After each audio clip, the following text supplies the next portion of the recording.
Yes, guys, I'm Si. Welcome to Cardiff City World, and on another road trip. And I'm very excited and pleased to say that I have a special guest today, and it is no one other than former Cardiff City manager, Mr. Dave Jones. How are you, Dave? Good. Bit cold, but good. It is chilly, isn't it? But I got to say, it was a lovely drive up here, and what a lovely little view. I really, I don't want to go home. Almost, it's such a nice place. It's a beautiful golf club in Asbury. It's a nice club to be involved with. That's the way. So obviously you've been involved in football for a long time now, and time flies. But I would like to take you back to your playing days and sort of right to the very earliest sort of football memories, if you like, where your love of football came from, grew from. Like, what's your earliest memories in terms of getting into football? Being in it that long, I can't really. I actually started my professional sort of initiation. It was probably at Liverpool. I went to Liverpool when I was 13, 14. Okay. And then I was playing for the local boys club, as they had them then, Wootton Boys Club, and an Everton scout, an old gentleman called Tommy Fairfowl, picked me up and asked would I like to go through and train at Everton. And being an Evertonian and blue blood running through me, I quickly chose them rather than Liverpool. So that's out that door quickly, were you? 1 minute I'm cheering the fans from the Gladys Street end at Goodison, and the next thing I'm running out with people I was cheering. So for a local boy, it was special, and for all my family and even my wife's family are all blue. Well, the majority of them are all blue. We have an odd red now and again, but no, it was a great upbringing for me within the professional football world.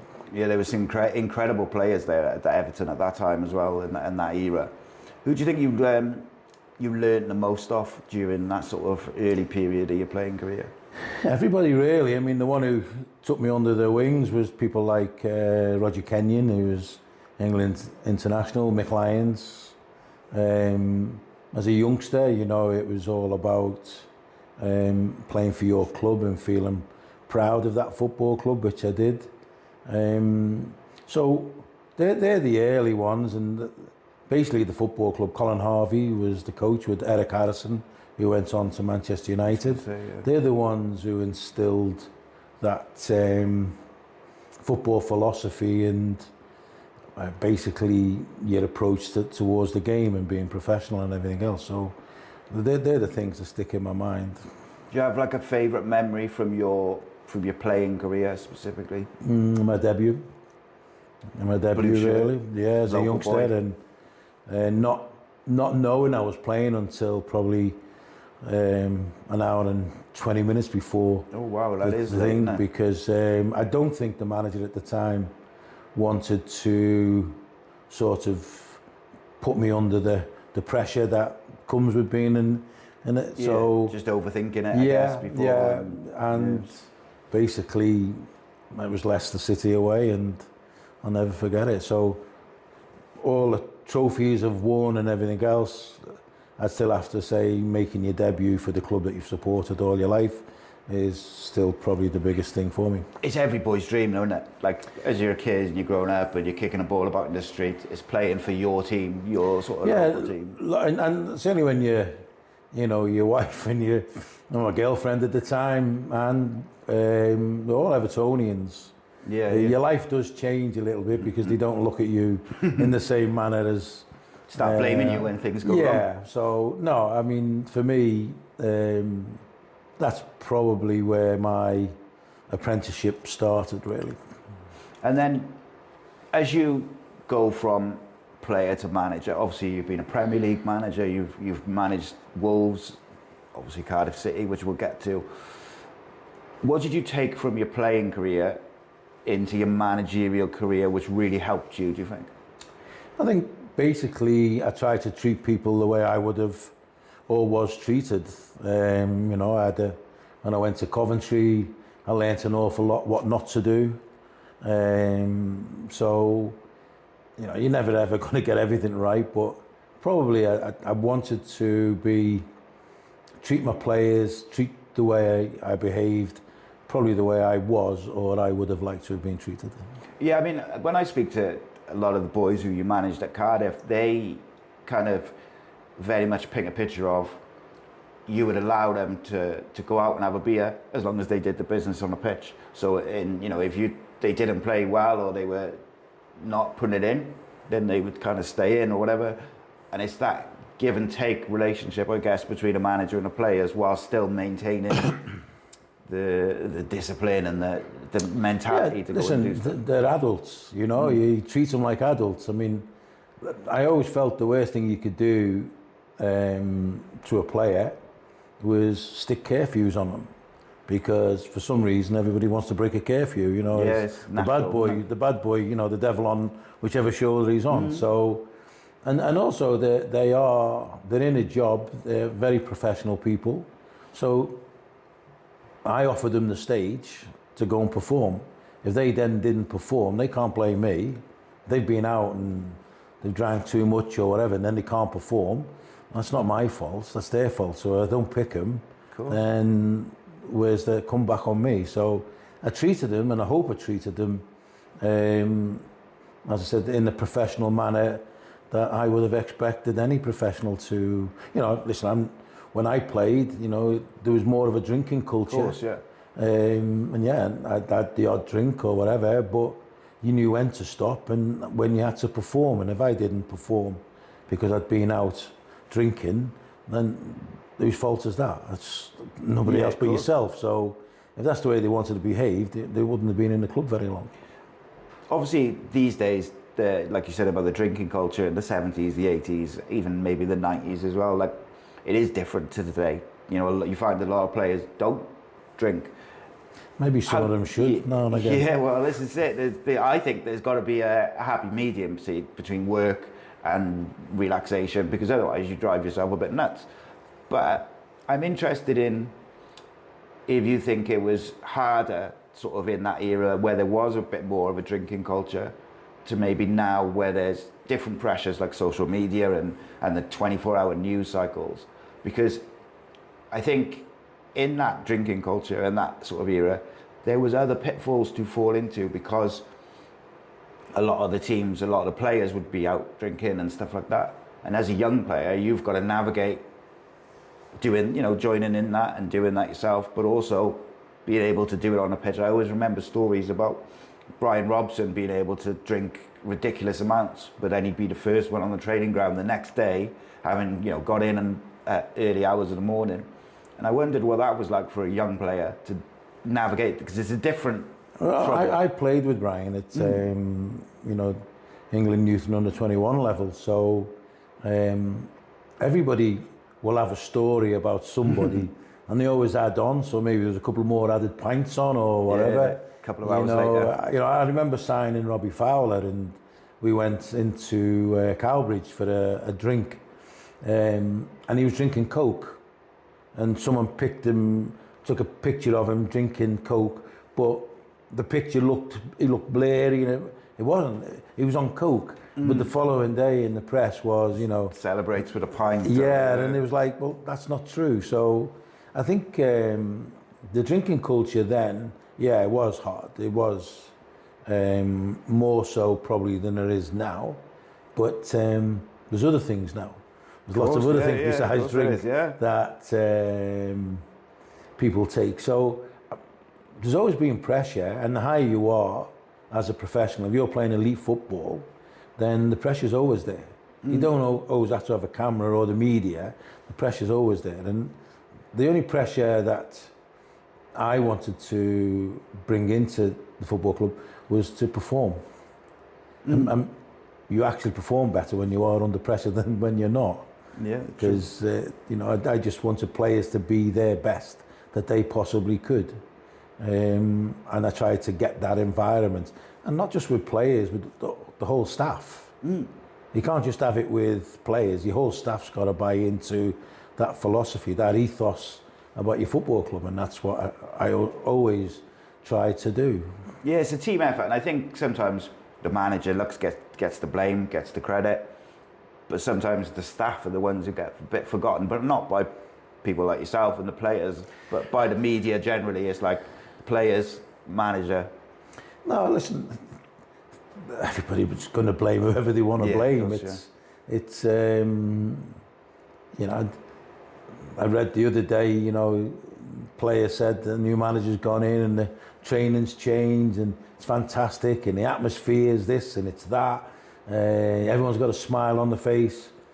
He said it 8 months earlier when the other manager first came in. So you just got to go in and do your job and let everything slide off, because everybody will have an opinion. Everybody will think they know what you are. I mean, you know, a lot of things used to be labelled at me that, oh, you're not passionate, you know, around the game. Yeah, I remember. No, I just didn't show emotion. I had plenty of passion, believe you me. It's a big difference, isn't it? Yeah, just because I didn't show any emotion, and it's only what they want to see. But what about me? If I start running up and down the line and jumping and shouting and everything else, I'm not being me. So I'd rather be me and take the flack of people saying, oh, you've got no passion. But you ask people who have played for me, oh, I had plenty of passion, I just didn't show the emotion. Yeah, and I think everyone's different, and I think you know, I always feel, or I certainly feel sometimes, that the ones who are jumping about, I almost feel sometimes like it's a bit for show, but you never know, because I think people are different. Not all the time, because that's the way people are. Yeah, of course. You know, you look at some people, you know, they're up, they're there, they're shouting, goal goes in against them, they go and sit down. Yeah, what's the difference? Like, so, just be yourself, and that's all I ever wanted to be. And you know, my wife used to moan at me that show some kind of emotion on the touchline, but I was so wrapped up in the game, and maybe as a player, I probably was taught by certain people that older than me taught my trade, actually said to me, don't show anybody, don't show your strength, because he might be stronger than you, be cleverer than that, and basically, if you're going to kick him, don't tell him, just do it. So maybe that's, I don't know. Listen, I'm not a psychologist. But then, interestingly as well, sorry to interrupt you, just on the emotion side of things, is, you know, that 70s, 80s, 90s, like, we were kind of, as men, or as boys, you know, we were kind of taught not to show emotion, and kind of, that it was a bit of a weakness there. And I know times have changed and all the rest of it, but different era in it, and a different way of listen, I have no problem with anybody running, jumping. I just think that if I'd have started it, people would have looked at me and thought, what's wrong with him? It's like a double bubble. You get labelled something else. So I'd rather just be myself. And if that didn't please people, I can't help that, because I was in a results business, and it was all about getting results. Not how I looked or I showed. It was about getting results. On reputations, I think you have a reputation as a manager as being someone who was able to get the best out of players who weren't able to show that same quality elsewhere. You know, like Jay Bothroyd is one that always springs to mind with that. But there was others as well. I feel like you got the best out of Jason Kumas as well. You know, that one season, I think the first loan he had with us, he was just unbelievable. And as a Cardiff fan, I've never seen anybody be able to do the things that he was doing that season. Jason was a maverick. He had we say in the game, the key to the door to open up defences and everything else. Jason had that in abundance. I could only offer them the stage. I wasn't performing for him, that was up to him. But the problem was, if they played well, then they've set a standard. So I expect that then all the time. So you don't have, as I said earlier, you don't have to be this raging bull or this angry person all the time to get the best. It's finding what their strengths are. And you might have to bully someone. Bully's not the right word, but you might have to have a go at someone, or you might have to not have a go at someone just to try and get the best. You know, the difference between Jay was the one that you knocked all the time because he needed to push himself more.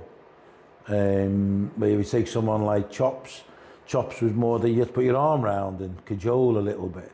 So it's finding what they like and once they've set their standard of playing, then you want more of that. And that's all I ever did, really. There's no magic formula. Everyone holds this magic key. It's just about giving people the opportunity to go and strut their stuff. And if they don't, then you find someone that does. Did you have a hairdryer in you if you needed to? Oh yeah, I've needed. Yeah, I could lose it. Which ones of those Cardiff lot caused you the most problems, do you reckon? Honest to God, there wasn't anybody really that I can honestly say, They were a close lot, weren't they? Toe to toe. I mean, the only Welshman, well, it's two Welshmen I've ever stood toe to toe with. One who played for me and one didn't. Nathan Blake, when he played for me at for Wolves, we'd have blazing rows and everything else.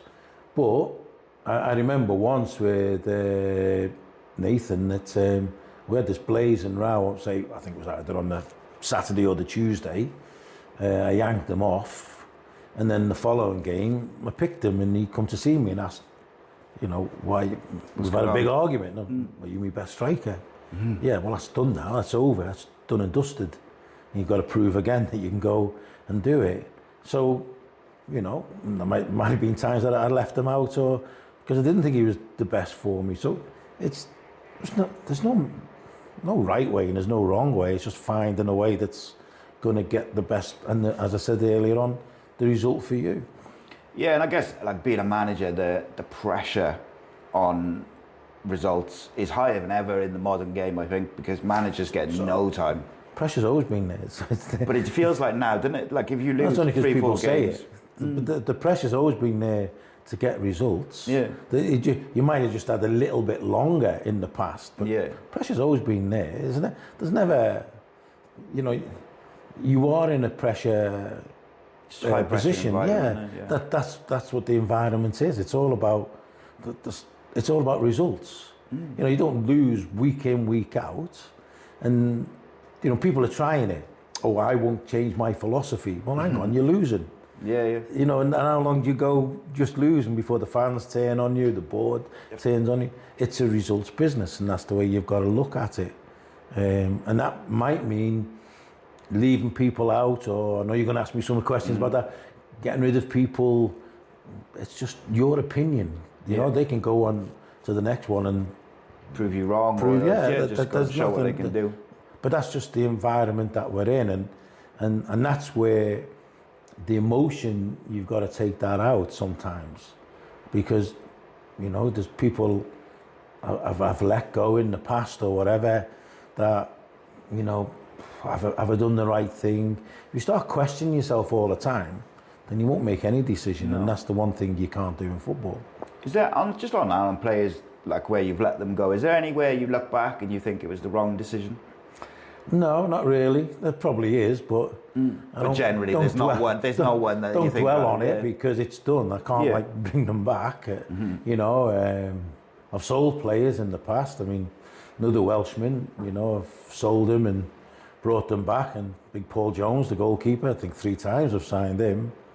I think Jonah thinks I'm his dad or something like that. Keep bringing him back, but no, I think you do what you think is right for you and the football club, and that's just the way I've always been. And you're always going to be criticised, or somebody's always going to put you on a scale and compare you to somebody else that's been at the club and everything else, and that's where the emotion, I cut it off really.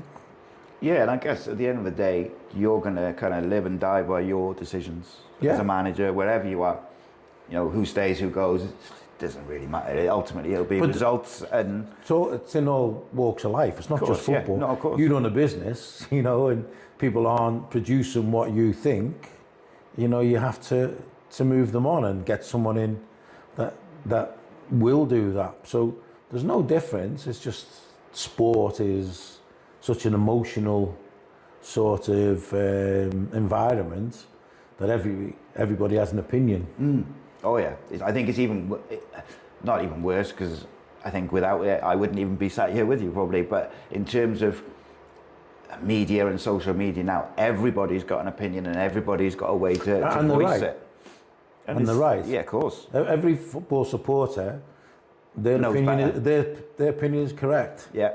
Because they always pick it after the event rather than before. And unfortunately, we've got to pick it before the event. Yeah. So that's why it's pointless getting in arguments, because, you know, at the moment, I'll probably be the best England manager. Because one, I haven't got to pick it.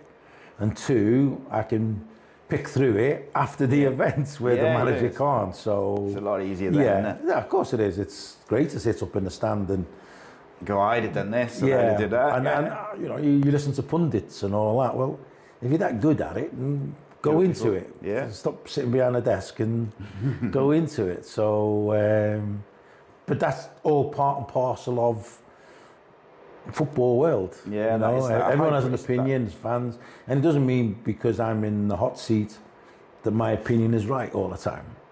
It's just that you've got to make that decision. Yeah, and I think there's so many variables that go into whether a manager is going to be successful or not. Like, obviously results being the main one, but there is so many variables that can have an influence on that, like injuries and fallouts and form of players. Well, but that's anything, your preparation. Finances. Yeah, that's your preparation. You know, when I went to Cardiff, you know, they never really told me the whole story. You know, when I turned up and then I've got to sell, you know, everyone, you know, if anyone stood still, they were sold because they needed the cash to come in. Well, no one ever told me that when you were talking to them initially. No, when I was talking to. How did that come about when you first started sort of talking to Cardiff and you come in? I got a phone call off Peter Ridsdale, and he asked me would I come down to London and meet Sam and him. And we went down to London, and so strange because the hotel they picked, I thought it was a strange place. You know, they thought nobody would know who I was. It's the hotel I'd stayed at with all the teams I'd been at. Yeah. Even the concierge at the front desk greeted me with, "Hello, Mr. Jones, how are you?" Like so, and they interviewed me in the sort of lounge area where I could see other agents talking to, because it's where most of the agents went. Yeah. So, and then Sam told me not to say anything and everything else, and. Until he announced it, and then it broke the following day, and he phoned me up and he said, "Who have you told?" I haven't told anybody. It's like, you were sat in the lounge of the hotel. You know, you two aren't not known, so it was such a strange world. But did you have to think about coming to Cardiff much, or was it a relatively easy decision? It was just more. They just released Lenny at the time. I know Lenny had done well because I was in the same hotel. When I took Wolves up and Cardiff had been promoted that year as well, so there was an overlap in the hotel. You know, we arrived the night before they played. We were there two nights before we played, so it was an overlap on that. I'd played at Cardiff at Ninian Park for Everton in the Cup, and I associated Cardiff at the time as just being a run-down industrial city, really. I'd only really been there, as I said, as a player once, and I was there 6 days, and I phoned my wife and said, "Look, you've got to come down. This place is unbelievable. It's beautiful." So, but no, Peter did a good job, and Sam told me what they expected and where they wanted to be. What they didn't tell me was they were 60, 70 million in debt and had to sell everything that wasn't pinned down. So when I got in there, it was just a case of, okay, just get on with it. Let's start bringing in players to try and get the club into a better position, and that's what we did. With your time at Cardiff, I'll ask you a kind of twofold question. Do you have any regrets? And what was the hardest point during that period? Regrets in what way? Just anything. Any regrets, whether it's something sporting related or off the field or anything? No, because I had 2 chances to leave within the, 8 years nearly that I was there. So I had a couple of chances to go. I wouldn't have stayed if I've had regrets. I enjoyed the challenge. It was building, which I enjoy doing. I could see the dream, the new stadium, the new training facilities that we all did. There was good people at work there, staff. So no, I had no regrets whatsoever. Regrets on maybe you picked this or did that. Yeah, but no major regrets. No, I don't think so. I mean, probably the only regret is that every time we got close to something and we were building a team, I had to sell to bring in a minimum 5-6 million every window.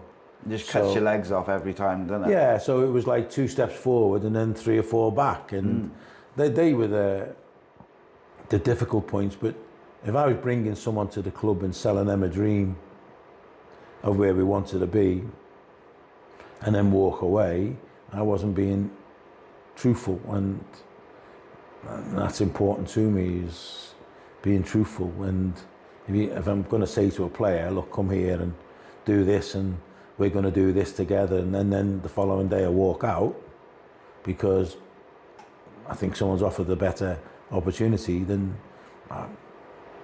maybe, should I have gone earlier? Maybe, who knows? But I can't say I have a regret, because I enjoyed every day that I was there. Yeah, that 8 years, you achieved so much, and I think you set the foundations for where the club went afterwards as well, both with regards to the playing staff, even the stadium. Like you said, you were a part of the sort of team, if you like, of people at the club who were working towards that. And I think, you got to an FA Cup final. As a Cardiff fan, never did I expect to see Cardiff playing two major finals, as it was. Playoff final, all right, but an FA Cup final, that was incredible. And I did a video recently with Steve McPhail and Gav Ray, just talking about their memories of that run. But you must look back on that fondly. But the question I'd like to ask you, which is the same one I asked to Maka, was, do you look back on that as a missed opportunity or an achievement of reaching the final? Because it's a really tricky one, I think. What, a missed opportunity in winning it? Yeah. Well, you got to remember that the team that we played, insane team, innit? We're in the Premiership. Of course. We've got a top manager. They've got top players. Yeah. I think 2 of them went on to play for AC or Inter Milan, was it? Real Madrid as well. Yeah, so they weren't a bad side. No. What did we lose? 1-0? Yeah. Close game. Could have scored. Maybe a mistake on our part, went under the arms of the goalkeeper, Eki. So now it was a close call. Could have gone either way. And I got pounded for that as well, for losing. And you think to yourself, well, hang on, a championship club, we're X amount of millions in debt, we're in a cup final, I'm getting smashed. Yeah. I remember you took there was different points during your time at Cardiff where you took quite a lot of grief from the media, people like Terry Phillips, who I do stuff with Terry quite a lot now, but you had your moments with Terry and other journalists down there. No, listen, there was one, God bless him now, he's passed away now, Steve Tucker, wasn't it? Steve Tucker, I eventually spoke to when I left many years after. He did an article, and someone sent me the article. And in it he put that, I didn't like him. And I phoned him up and I spoke to Steve and I said to him, that was never the case. It's not that I dislike you, I didn't know you, so how can I dislike someone that I don't know? Yeah. What I didn't like is what you wrote. I said, so I am, as much as you're allowed to write what you want, I'm also allowed an opinion on it. Of course. Because that's what it's all about. So we spoke through it and everything else, and we both decided that it's a shame that we both didn't really get to know each other as a person, because I don't think he ever got my sense of humour. You know, I told him once, there's two ways you're going to leave this room, through the window or through the door, and I know which I prefer. And he took offence to that. And then he wrote about it, and I remember Steve McPhail, he was hammering in. Stevie Mac had cancer, and he was prepared to put himself through all that and still play. And he was hammering this guy, and I'm thinking, well, that's not right. No. You haven't bothered to get to know the ins and outs. I didn't know Terry Phillips. I never really fell out with him. I can't remember falling out with him. The only one I ever fell out with was probably Stevie Tucker, and eventually, as I said, we mended our ways, and it might have just been a misunderstanding. He had something to write. Club was doing well, but when you're in that sort of position, I was taught a long time ago that the pen is far mightier than the sword.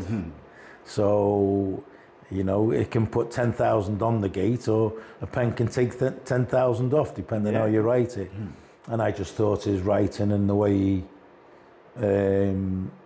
portrayed the club was not in the light that it should have been, and it became a running joke on our side.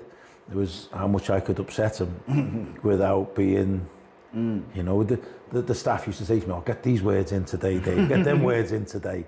And they used to rile him, and he came from theatre, so everything had to be dramatic. But no, there's not many really press that I fell out with, because I'm not, you know, threatened to ban some and everything else, but what's the point? They're still going to write about you, so let them ask the questions. And they mightn't like the answer you give, but that became a game. Cat and mouse, isn't it? Yeah, and you could play well, and you'd read the paper. And I never read the reports because I've seen it. I've already seen it. Why do I need someone else's opinion about I think I know myself well enough to stop worrying about what someone thinks I am or what I'm not, and they haven't bothered to get to know you. And it went both ways, by the way. You know, I'm not just saying Steve didn't get to know me. I because of the situation, I never really bothered to get to know him, and that's a relationship that sometimes, you know, you might need within the game. And he said to me once, never forget it. He said to me that he could get me out of a job by what he writes. He said that to me. And I looked at him and I thought, you can write whatever you want. The only thing that's going to lose me my job is results. Or I tell the chairman what I actually think. So, again, you know, and that got my back up a little bit. And I told him that. I'm not speaking behind anyone's back or ill, well, because at the end we had a really long chat and conversation, and so often probably mended well, a lot of things that we misunderstood each other with. Yeah, and I mean, it's so often the way, isn't it? It's the relationship's a bit odd anyway, because you've got a person who's judging you without knowing you, because they're judging how you're doing as a manager and things like that. And I think it's difficult because they don't know you personally. But well, it's like pundit, you know, it's like everything. And you're not just getting it in Cardiff. You wasn't just getting the English version. You also were getting the Welsh press, you know, and everything else. So, and if you didn't not conform to their way of thinking or whatever, you know, there was ex-players and pundits. I can't remember his name now, but they always used to write. But okay, well, if you're that good and you know what to do, how come you never applied for the job? And but they think because they're a pundit, they have to say something controversial or whatever. And I'd rather just say something when you've got to say it. Yeah, and it's interesting as well, because I often think when pundits and media target players now and back in the day, like quite often the players aren't able to reply. So they get criticism, or they get whatever. You are. But it's advised not to. No, you are, because go out and perform. Yeah, well, yeah. So if you go out and perform and they're still moaning at you, then it's personal. course, so that's all I used to say to the players. Listen, I remember when I played, when I first started in the game, players were always picking up the Sunday paper to see what scores they got out of 10. Now, if you were a young player, and the manager told me this once, I think it was Eric Harrison who told me, why are you reading it? Because half of these press, they've left the game to write their article 20 minutes before, and they're probably doing it in the pub. Yeah. Oh, I'll give them 5. But as a young player, you're reading, oh, I've got 5, and you're going off that, oh, yeah, it's like, I haven't played well, and you might have played well. So, again, you go back to education in the game, it was a case of, just forget that. The person that matters the most if you're playing well was the fella that's picking you. Of course. And that's what, I mean, again, maybe that was the emotion taken out of it. But when I first started, the first thing you looked at Sunday morning, oh, what rating did I get? You know, I was quite lucky. I always got 10 out of 10. So, so no, it was, so again, it's, you know, it's, and if someone says something about you or whatever, they don't know you. And they got to think about, does it hurt you? Does it, you know, what's the other, because certainly ex-players, because when they become pundits, all of a sudden they become the best players in the world. Yeah. But it's easy because you're not having to do it. So you see the pass, you see the tackle, you see that you shouldn't have done this or you should be in that position. It doesn't work that way. I'm sorry, it's not that way. But they're doing a job again, so don't. It's funny enough about player ratings. When we did the live about Willie Boland and Terry Phillips was there, they'd had a big spat way back in the day because he'd, I think from memory, Terry gave him 0 out of 10 for a game where Willie had had a bit of a nightmare. And obviously Willie had read the play, as the players did, read the ratings, and I think they were not happy, shall we say, but they made up afterwards. You know, they got to know each other and they're really good friends. Rightly so, because if the players could do a writing on what was written and give a mark, I'm sure the reporter would be thinking, oh, that you know, that's. So again, and you are in a position of responsibility, so you've also got to think about what damage you're doing. Certainly to younger players. If you're writing something nasty about somebody or whatever, or you don't know, then that can have an effect on, and that's why probably as a coach and the manager, I was very protective of my team.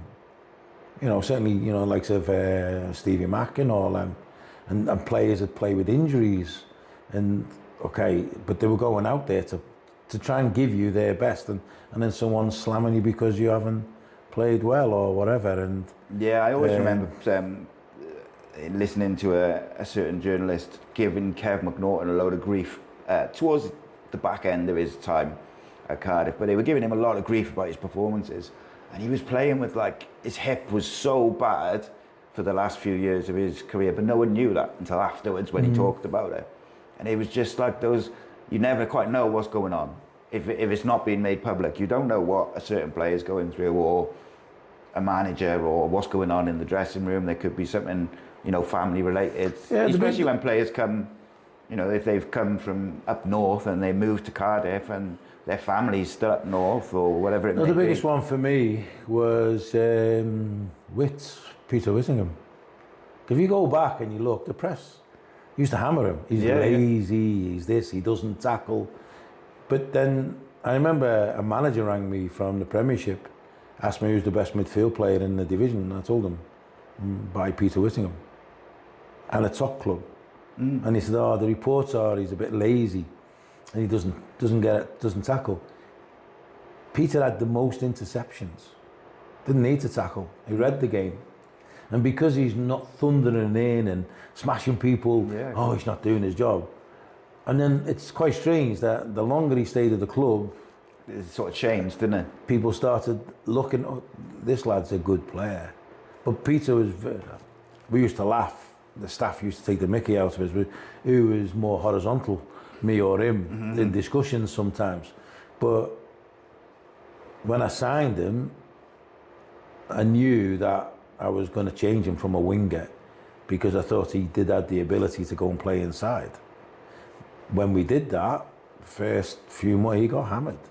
Yeah. And people forget that, but as a coach you don't, because we used to use it, show them. And he was a top. Which should have gone and played in the Premiership every day of the week. Yeah. Even Steve McPhail. They were the best two midfield players at that time in that division by a long, long way. But they never really got the credit because, you know, even the home fans thought they were, they're lazy. They're this.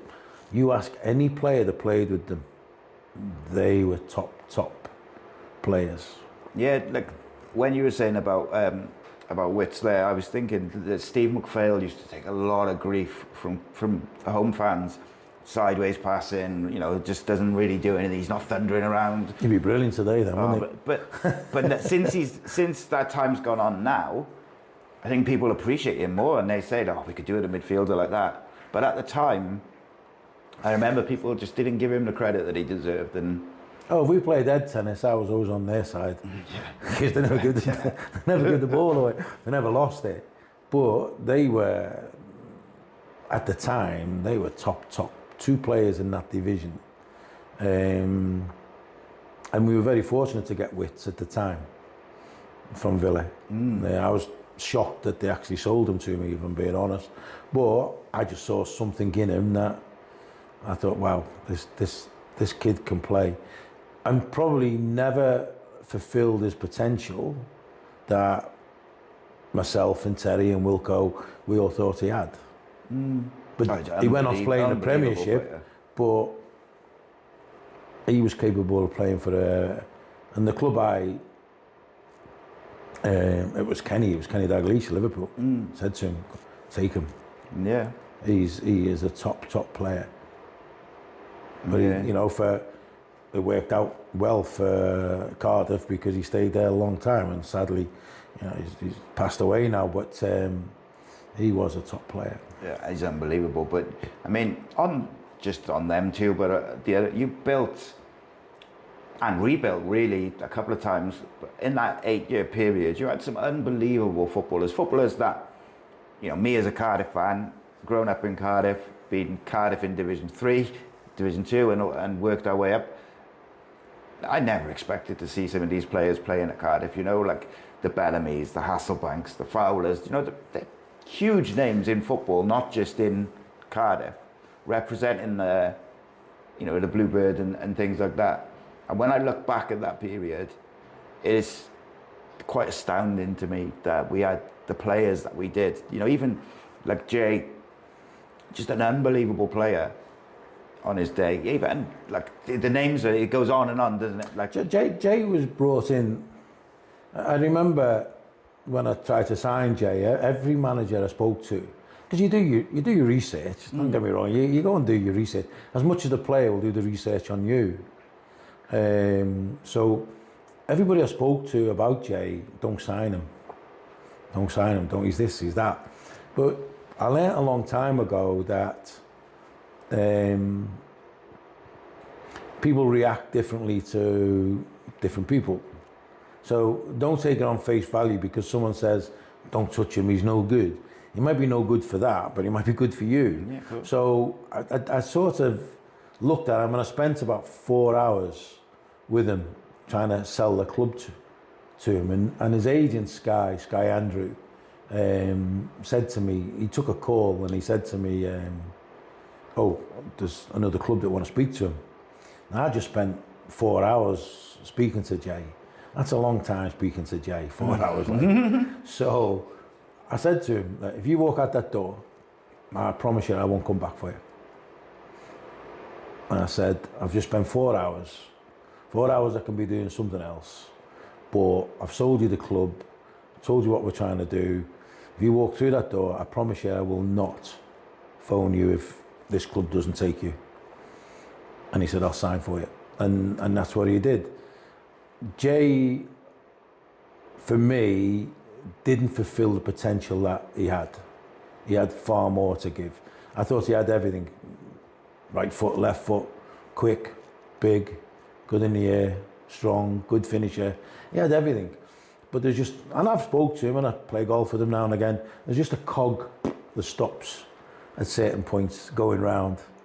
And I said to Jay, and Jay will probably tell you, I'm good friends with him and everything, so I'm not talking behind his back. But I did say to Jay, I hope one day you don't sit in the chair in front of the fire and think, oh, I've only done it that way or this way. Don't have any regrets in football. Other players are brought in, you know, at the time when I first went, your Jeff Whitleys, your Coxies, all these. These were people that needed to prove to other people that they weren't bad people, they were good players, had just maybe just gone off the track a little bit. So give them the stage. And they were brilliant for me, all of them. You know, you talk about Kumas coming in, give him the stage, go, because he was a magician.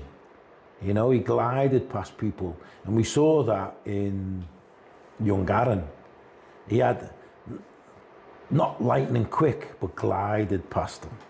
So he looked quicker than, but he just glided, and we saw all that. My role at the club was to build a football club that had lost its way, and that's what I love doing. And over the period of time, your likes of your Jimmy Floyds and your Robbie Fowlers and your Trevor Sinclairs coming in, they were mainly, yes, to play for us, but also promote the club and put us in a different global. Yeah. And we got invites from all over the world to go and play. I bet. You know, it's because of these people. So, yes, bringing them in was, yes, to play for you, but also to give the club a different look and generate money for us to, you know, to move forward. And as I said, you asked about regrets. Probably that's the only regret I do have, is that I was never allowed to keep the team that we were building. I always had to sell every window. But that's the way, that's the remit that I was under, so you just get on with it. Of course, yeah. I mean, I completely lost my train of thought then, because I had a question to ask you, which I just lost my thought. That's why I guided you away from it. Yeah, so Aaron Ramsey, you mentioned.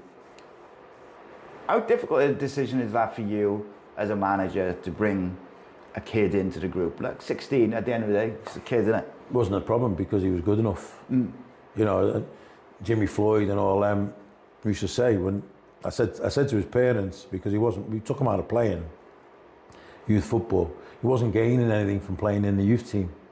And when we did allow him to go into the youth cup, he was the worst player on the pitch, because he was thinking 2 or 3 times ahead of, you know, the youngsters around him. Not, they weren't bad players, just that he progressed. So we made a decision that, I made a decision that we take him out of playing junior football and he just trained with the first team. And when he built up enough strength and stamina to maybe go, we earmarked early rounds of the FA Cup. And we gave him his debut at Chasetown. And he actually scored in the game and everything else. So we always knew we had a player, and the players around him knew that.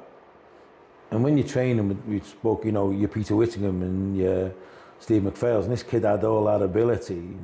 He's going to learn from him. Of course. Yeah, and that's why we did it. We took him out of it. But he was growing as well, so we also had to be careful that we didn't overuse him or push him too soon. We had to let him find his feet. And we did that with your Gunters and, you know, all the younger players. We promoted them, and if they weren't quite ready, then they had the safety net to fall back in. So it wasn't just me going in and building a first team. I was also looking at the academy, because from day one I got rid of everybody really, because I asked, you know, who was the last big player to come through at Cardiff when I arrived. And last person was John Toshak. To go on and play international. It's a long way, isn't it? And I just thought, well, we're in you know, we've got the pick of everybody. Why don't we? So I looked at the academy staff. I looked at all that, and I brought some of the players that had retired. I asked them to take over within the academy. I changed the goalkeeping coach, you know, Margetson and all them. Just so I started to build slowly to try and build a football club, and that's what I love doing. I love all that. I always remember one director saying to me once, "Are you never satisfied?" And I told him that's called progress, because once you've done something, then you want better. Of course. Yeah. And that was over the coach. I wanted a bigger coach. I wanted to paint the coach black, and I wanted a, you know, I remember being at Wolves when we painted the bus black and put a massive big wolf on it, so everyone knew we were coming into town. Yeah. It was a little bit difficult because I had the Bluebirds. I didn't know how to portray that as a thingy. So I knew everywhere we played, we'd have all the coaches following us because of the reputation. So let everyone know that you're coming and you're going to be a team to beat. Give that proudness, and that's all part and parcel of building a football club. And you know, it wasn't just me. I was the head of it, but you know, your Terry Burtons and your Paul Wilkinsons and Alex, you know, the fitness guy, and Sean, the physio. We were a team. Mags, the goalkeeping coach. We were a team, and we all had to row the same way. We never didn't agree, but once I made a decision, that's the way we would go. Yeah. And players couldn't find the little gaps of getting in. Oh, he's not playing me today. What do you think? Well, interesting. That's what I was going to go to next. Is obviously Cardiff at the moment now in modern day are going through a rebuild. They're very much basing that on the academy. Released a lot of players in the summer. When you came in, there was players who you kept, players you released, because that's part of resetting and rebuilding and building something from the ground up. Obviously, as I mentioned to you just before we started, when I used to do a show with Andy Campbell, and he's, you know, it's interesting because as a manager, he speaks highly of you, but he says, you know, he kind of, you clashed and you fell out or whatever, he left the football club. But I kind of wanted to ask you about him leaving and how that sort of came about, because ultimately I think football's about decisions, and if you're a manager, you've got to decide, does that player fit the way I want to play? Is he going to fit the system, whatever? Is he good enough? Whatever it may be. But I was kind of interested in your side of that, sort of him leaving the club.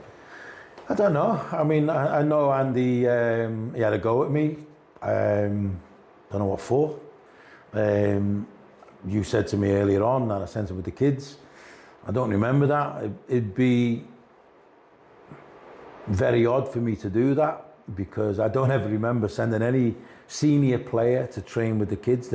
They're senior players, and I did mention to you before that I treated everybody with the respect that they deserve. So for me to send a senior player, and he would have been a senior player, with the kids would be very rare, and you'd be very hard pressed to find anybody else that would say that. So if I did, then I don't know why. I just believe that I wouldn't have done that. I know Andy had scored the winner in the playoff final. Does that then guarantee you a place in the team the following year? No. My opinion was that I could find better. And that's what it was based upon. No favouritism, no dislike.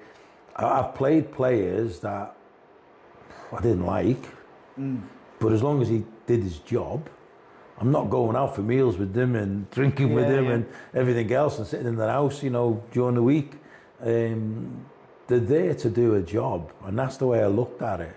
So his argument doesn't stack up with me sometimes. Was he scoring goals every week? He was a forward? Probably not. So he's got to look at himself sometimes and think, why didn't he pick me? You know, so I don't know. I had nothing against him. I just thought that maybe I could find better. Like just a football decision, sort of.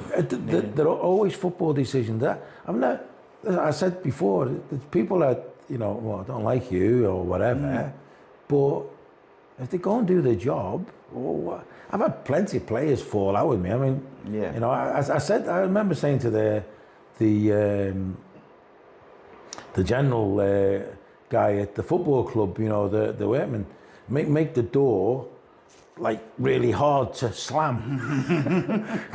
Players would go out and slam the door, so you get them things on the top, really, so you have to pull it. So when they were trying to slam it, everything else. So I had plenty of slamming doors, I had plenty of arguments with players. But if I felt they were right to play, I give the instance of Blakey, then I would play them. Why am I cutting my own nose off, because I don't like them as a person or whatever? I'm sure they don't like me, but you've only got two options as a player. Play well to get in the team. Play well to get a move to where you want to go. There's no other option. Yeah, I guess. So, and why am I not going to play somebody who's not going to do a good job for me, or I think is going to do a good job for me? So players, the best example I can give, I fell out with the manager when I played, and I was sitting in the stand. My wife said to me, "Why are you here?" "What do you mean?" "Oh, I don't like him down there, I'm not playing for him, blah, blah, blah." I said, "No, he can't lace your boots. Why are you here? He's playing." So it doesn't matter the argument or the dislike you have for the manager. If you decide you're not going to play for him, he's still got to pick someone else. So why give the shirt away so easily? And that's what I used to try and instill into them. It doesn't matter what your problems are with the manager. You still got to go out onto the pitch and perform. You can't blame the manager then, or the manager can't blame I'm not playing him because he said something I didn't like. Because if that's the road that you're going down, then get rid. Now, I'm not saying. The only thing I can think of Andy was that if you look at the forwards I brought in, I thought were better than what he was going to give me. So it was a football decision. Now, if he wants to carry that on, and he wants to keep harping on about that, Yeah, I think, I will be fair to him, and I'd say he didn't, it wasn't necessarily him who would bring it up. It was like, people asking questions and stuff like that. And he did always, speak highly of you as a manager, and he would say it was probably I think he said a clash of personalities and a football decision. But it sounds like on your side, never a clash of personalities, because there was no clash to have. It would have purely have been that I think he was the right player to play for me, or what I was looking for. It wouldn't have been anything else. It wouldn't have been personal or whatever. No, it would never have been.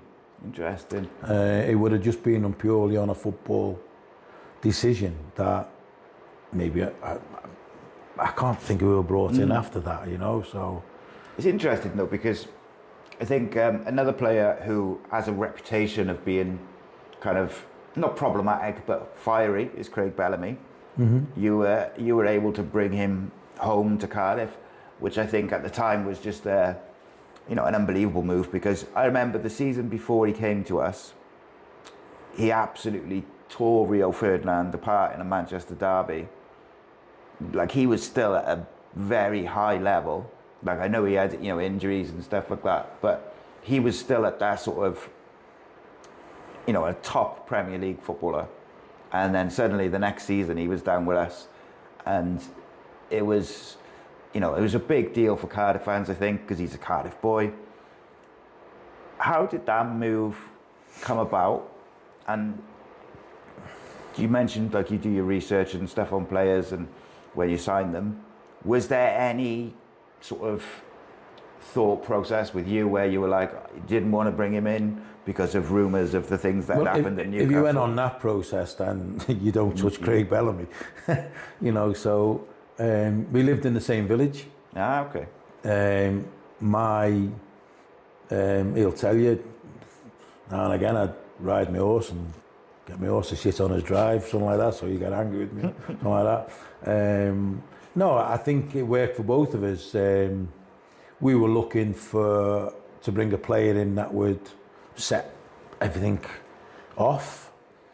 Craig needed to maybe come back to Cardiff for personal reasons.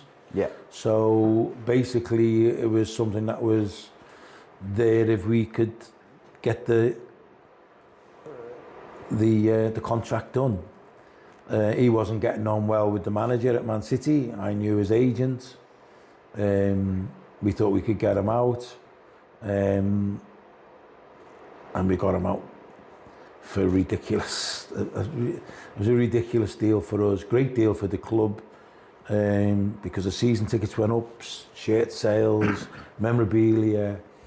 It was just right for everybody. Sadly, you know, he got injured really near the end and everything else because he brought the club up to a standard that was, you know, and the professionalism that was the next stage in our building process. Because when you bring in top players and top professionals, it does one or two things. Players that are there either fall in and they get dragged along with that, or they fall by the wayside because they're not good enough to do it. Craig, if you ask Craig, some of the players he played with at that team, he was quite happy to play with.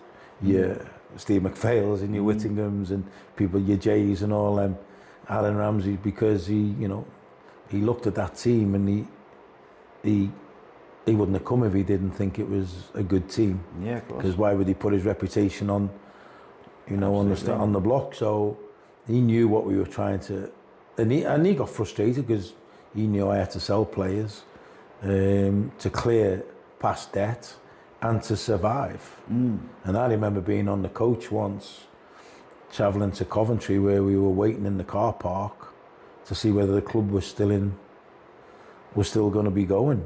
You know, so a lot of people never heard of all the problems that we had because I didn't see the point in bemoaning what I was losing or whatever, because it wasn't fair on the players I was having and everything else. It wasn't just about one player.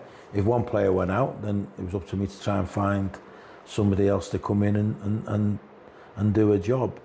But it was frustrating, very frustrating for me, my staff, and I'm sure the fans, that we get close to something and as if the rug was pulled from underneath you and we'd step back. So what you do? You're having to rebuild again then, aren't you? So what you do? Do you moan about it? Do you criticise the board? Or do you get on with your job and just try and do it again? And, you know, eventually when I left and the next manager come in, he was fortunate that probably he didn't have to sell anybody and he was given money, and he then delivered promotion what we just fell short of. So, you know, there was a process in that and a good building. I feel very proud of the legacy that I left there, and still do, because it's still a club. You know, the stadium's fantastic. I know they're eventually going to move training ground, but we went from Dogshit Park, opposite Ninian Park, to down at the Vale, to facilities that were unbelievable for us. Night and day, isn't it? Yeah, and again, you know, when Robbie Fowler always says to me, I showed him the new stadium and the new training facility that we were going to have. When I took him to what we did have, he was like, you never showed me this, you know. But I was selling the dream to him of what it was. And then when we moved to the new stadium, wow, everybody felt, you know, 10 feet tall. Yeah, it was certainly interesting times with the training across the way. How difficult was it though with the financial troubles? Like, because you know, we sold players we probably wouldn't have sold, but you were constantly, like you say, 2 steps forward, 1 step back. Peter Ridsdale is someone who, rightly or wrongly, gets a lot of criticism, a lot of blame and things for various different things. how did you find working with Peter? Because I've spoken to him a couple of times, and not in great detail, and he seems like a really nice chap. Like he is. He's good. He's a good guy. You got to look at what he did. If you go to Leeds, he was like one kick away from European Cup final, and so he built a great team, and he gets ridiculed for that. I think he went to Barnsley, he got rid of, but whatever he's been, he's doing a job at Preston, whatever he's been, and what he did at Cardiff was phenomenal. The best way for me to describe Peter is he's got a big red button on his head that says destruct. So when he gets to a certain point, someone presses the button on his head and it destructs, The only time I really fell out with him as a CEO was when he told us that the early bird season ticket sales, whatever we got in, we would keep. So for me, I knew the fans. I think we sold something like 5,000 or 6,000 early bird. So it was brought in not thousands, brought in a little bit, millions. So I remember rubbing our hands in the staff that all this money was coming in, and I was thinking, wow, what can we do with this now? Because I was told, you'd be able to spend it. Whatever come in was mine. But there was a little snag. No one told us that we had a HMRC bill of millions, and there was an embargo on us. We couldn't sign players unless they were frees. So, and that really wrangled us. And when Peter and one of the other directors said to us, I think this team's underachieving, alarm bells started to ring then. And I said to Terry, we're not going to get any money, you know that, don't you? And he said, why? I said, because I've already just been told this team's underachieving. And the team were overachieving, not underachieving. So, but Peter did an unbelievable job. Ninian Park, moving to the new stadium, the athletics that was built, the training ground was all in place. Everything was there. We were going to expand it, but even the training ground worked out that we didn't have enough money to pay, so Cardiff Blues joined us. That whole building was supposed to be just ours, and unfortunately they didn't have the money to pay, so Cardiff Blues joined us and everything else. So again, we were sharing things, but and then when Vincent come in, we thought it would take off, but it sort of stagnated a little bit, and then and then Malky come in, got promoted, blah blah blah, and then Neil Warnock come in, got the team promoted, but the club was still stagnating. It needed to push on again, and that's a vision that the club didn't sort of progress with. Once you get there, you don't just stop because we're here, because the Premiership is lethal. You've got to then go to the next stage and the next stage, and you build and you build and you build. And when you look at clubs like Brighton and Bournemouth and Brentford, they were no better than Cardiff, but something stopped it. And whether that be didn't develop and continue to develop the academy, because I just remember when we were there, you look at the number of players that come through the academy and then went on, your Ledleys and Cameron Jeromes and all these, and your Ramseys and your Gunters, and the players we were producing were not just playing well for Cardiff, they were going on to other clubs and doing well. Absolutely. And it's just I haven't seen that the last probably 6 or 7 years. I don't know who's the last player to come through the academy. Yeah, I mean, now obviously this season now they've got a team full of them pretty much. But I mean, but before that, like, why is that? Because you're banking on kids to get you promoted from your academy, and that's a tough task. It normally says that there's no money coming in, really, right? Yeah. So you're going to rely on your kids, and the club shouldn't be in a division of 10. It should be in the Championship. But they sleepwalked. I mean, I say this all the time, so people who are watching will have heard this a million times. But I said for probably the last 3-4 years that we were sleepwalking towards relegation from the Championship because we kept flirting with it. And if you keep flirting with it, but you don't do anything different, eventually it gets you. You've got to change. Isn't that the sign of madness? Doing the same thing over and over. And expecting change. That's what they say. So, but listen, I don't know the circumstances. I don't know the managers that have gone in. Whatever, but you know, you've got to push for things. You've got to, and the managers mightn't have had any money, but you know, that's the thing that they spend. It's not all about having the money all the time.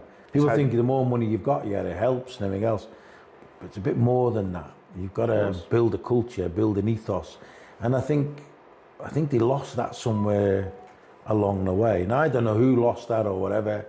It's a cumulative thing, but they were in a great position, you know, new stadium, training facilities. They got into the Premiership, fantastic, you know, and then they come down and then they went back again. So process tells you, you know, you look at Wolves, same thing, come out, and then went back in, and since they weren't gone back in, they grew and they grew and they grew.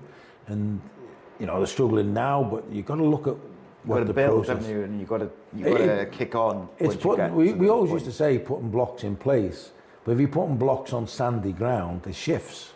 Of course. So the club was going in the right direction, and then all of a sudden, as you said, it stagnated. Now, Vincent Tan will be blamed for that, but if you look at what Vincent's put in, the money he's put into the football club, it's phenomenal.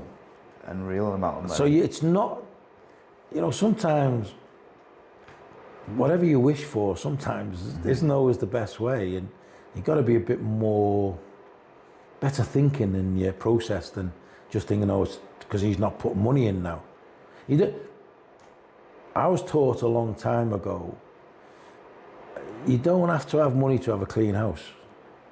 No. You know what I mean? Yeah. It's not, you know, you can still keep your house clean. You just got to find a different way. My old chairman, Brendan Elwood at Stockport, taught me something in management that I'll never forget. He taught me to think outside the box. So when someone said to me, oh, you can't get Craig Bellamy because he's on X amount of thousands of pounds, well, I'll think outside the box then. Let's see how we can get him. Or how do we get Jimmy Floyd Hasselbank or a Robbie Fowler into your football club? Think outside the box a little bit. And listen, you mightn't get it, but it doesn't stop you from thinking outside to think, how can we get players in that's going to promote the football club in a different way? So with those players that you just mentioned, was that about selling them the same dream that you had for what you were building at Cardiff? Yeah. And obviously with... leaving a legacy. That's what it's always about. Leave a legacy. You walk away from a football club and do you want to be berated that you were crap and you were this or you were that?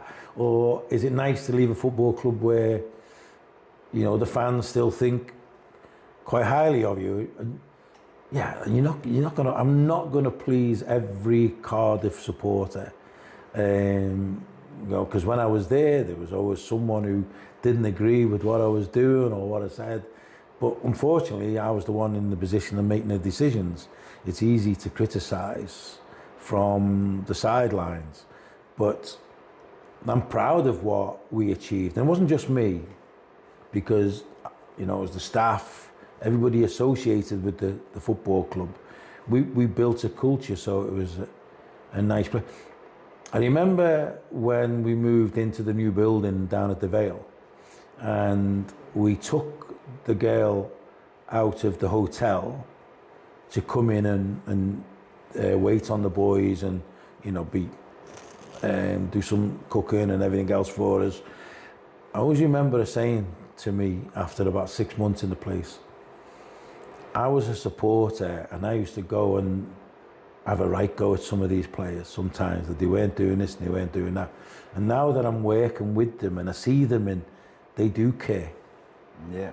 And she said, a loss is important to them, where it's easy to say, oh, they don't care. And she said, my whole attitude has changed. And I should say, I'll spread the word then.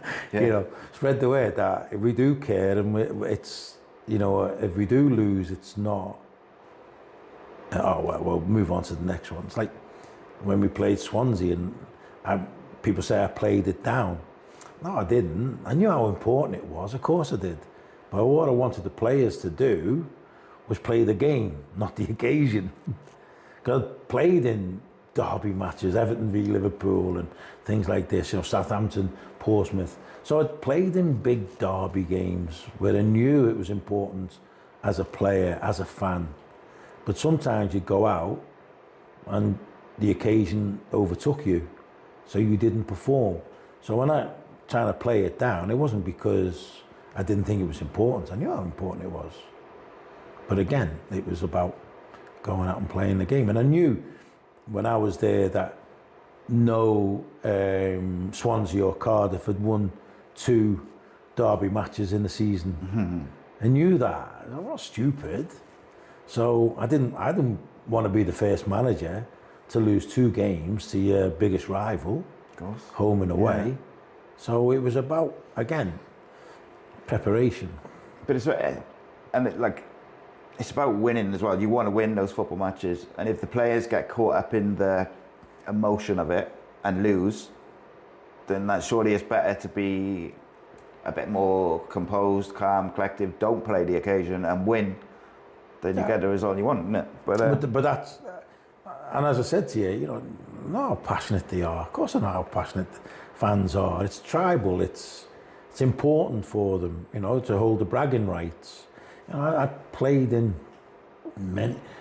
Liverpool v Everton. It's family. Of course. You know, my daughter's a Liverpool supporter. You know, how can you play for Everton and be an Evertonian and everything else, and your daughter? Because she fancied Michael Owen as a player. So, you know what I mean? My daughter is a Liverpool fan. So, yeah, I know how important it is. I'm not stupid, and I never tried to play it down. There was a reason I was doing that, was so the players would play the occasion and not play the occasion, but play the game. Of course, yeah. So with very quickly on that South Wales derby, you know, you played in the Merseyside derby as well. Where do you rate the atmosphere for the South Wales derbies up with those other sort of bigger derbies in terms of the wider football? I managed Stockport. That's, you know, my first club. Yeah. Every fan base has the same passion, whether it be Cardiff, it be Wolves, that fan base has the same amount of passion. That's the club you support. But what you've got to remember is I'm not a supporter. When I come in and I manage Cardiff, I'm custodial of that football club. I'm not a fan. I don't think like a fan or whatever. So, like, you know, the area I live in now, I did a good job at Wolves. So when I walk around, oh, do you support Wolves? No. Well, you know, no, I'm not. I have an affiliation with the club because I manage them and everything, but I'm not a supporter. My club I support is Everton. But I don't support them the same way that a fan does, because it's my job, it's my life, it pays my bills, it's things like that. I look at it totally different. If I don't win a football match, I could be out of work. If the fan goes to the football match and loses, he's going to turn up the following week. And they're brilliant, because I don't know how they do that. Week in, week out, they support. But I've not been a fan, really, since the age of maybe 12. It's been my life, it pays my bills. And so I look at it totally different to a supporter. So, just on that, do you think you've lost the tribalism that you would have had when you were a fan, like when you were a kid, towards Liverpool, because you played for Everton and because you've obviously make a living within football? Do you still have that rivalry in yourself between Everton I hate and Liverpool? hate them, can't stand them. Just checking. But I also have to admit... Not a Liverpool fan, me. I also have to say that, you know, over the years they've had some great sides and great players, and I know people that have played for them like Kenny Dalglish and Graham Souness and the great guys. I remember going to a golf tournament in La Manga. It was the Kenny Dalglish charity for his wife Marina for the cancer thing, and someone I'd gone to school with turned up at the charity golf. Kenny, and he was a good friend of mine at school and everything else, and I lost touch with him over the years with moving around. But he played in this golf tournament. He couldn't get into his head that I was talking and sitting. Everton players were at the same table, having dinner with Liverpool players, passing the salt and pepper to each other, and playing golf. He couldn't understand that because he was a Liverpool fan, and there's Everton fans, Everton players congregating with Liverpool. He couldn't understand it. Yeah, I can imagine. But when that 90 minutes started, Suey and Kenny Dalglish and all them would kick lumps, and I'd kick lumps out of them. But once the game's done, it was done. Then we, you know, get on. And I think that's where the tribal sort of finishes and starts when the whistle goes. You know, I had a bust up with John Toshak at Cardiff. Massive bust up. I think someone put his... John fell out with a lot of people. I think he fell out with everyone, didn't he? He came into my football club and started berating one of my players who didn't want to play for him, for Wales. Right, okay. That's not his domain. I wouldn't go into the Welsh office and berate even my own player on his patch. No. So I kicked him out the football club. What it did, players knew I was right behind them. Yeah. And someone said to me in the press, how long's that been going on? 25 years. Because he played for Liverpool. So, you know, it's there, but it was just, that's the way it is. Protecting your players, though, again, like you mentioned earlier, that was important to you to protect those players. When they deserve to be protected, yeah. Absolutely. Dave Jones, I could literally sit here and I could just talk to you for the next 3 hours very easily, but I'm very conscious of your time. And look, thank you so much for hosting us here and joining me to have a conversation. I've really, really enjoyed it, and it's been a pleasure.